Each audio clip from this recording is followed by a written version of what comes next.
Hi everybody! So I've gotten a lot of questions about how is the wood stove doing?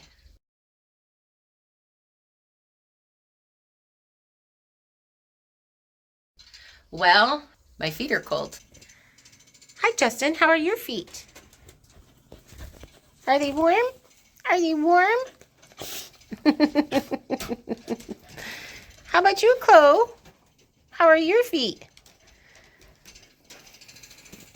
So one of the problems, guys, is we do not have insulation in the floor. And as you can see, I basically sleep right here. It's also our makeshift couch that we do our lives on. So if you haven't been to our Tuesday lives, make sure you come.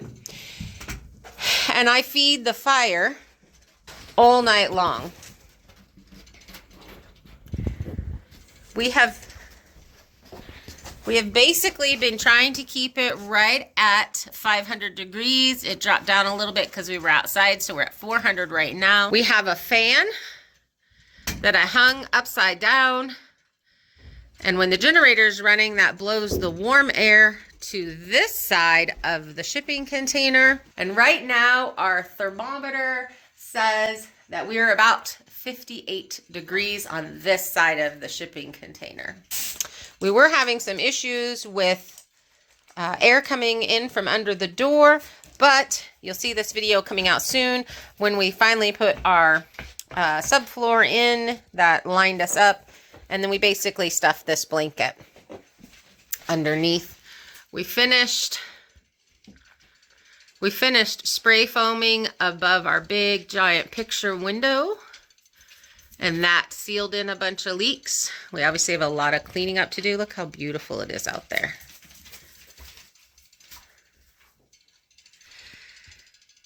But it's been very, very cold. So one of the next things that we're going to be doing is insulating underneath the shipping container.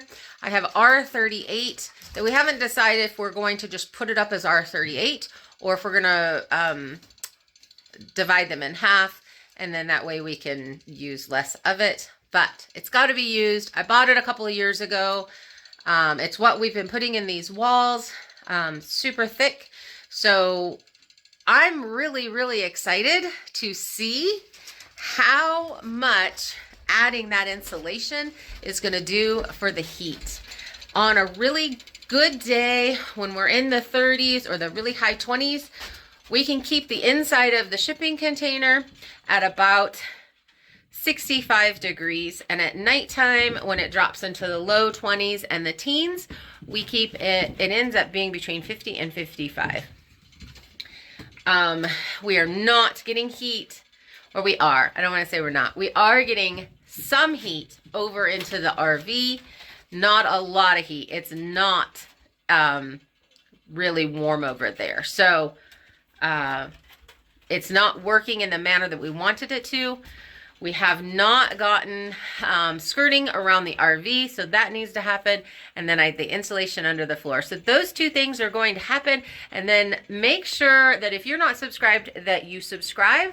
And in one of our next Monday or Friday videos, we will be posting that and showing how big of a difference the insulated floor and the skirting make on our temperature and whether or not the wood stove is working better. We did add a little buddy heater. We actually got the bigger one because this one wasn't doing very well.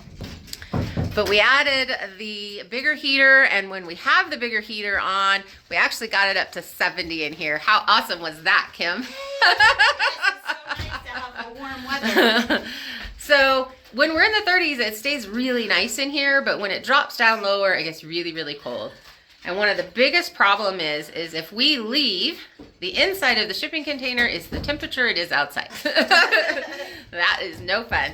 So, like I said, make sure you subscribe and come back and watch the video where we actually get the insulation on the floor, and let's see how big of a difference it makes. Talk to you later, guys. Bye. So one of the other things, Chloe's chewing one of our sticks. We turned it so that it's not facing straight ahead like it was. It's now facing down into the shipping container. And that's been super helpful. But you guys, this is my very first time ever using a wood stove to heat. So if you have any tips or tricks, make sure you put them in the comments below. We appreciate you. Bye.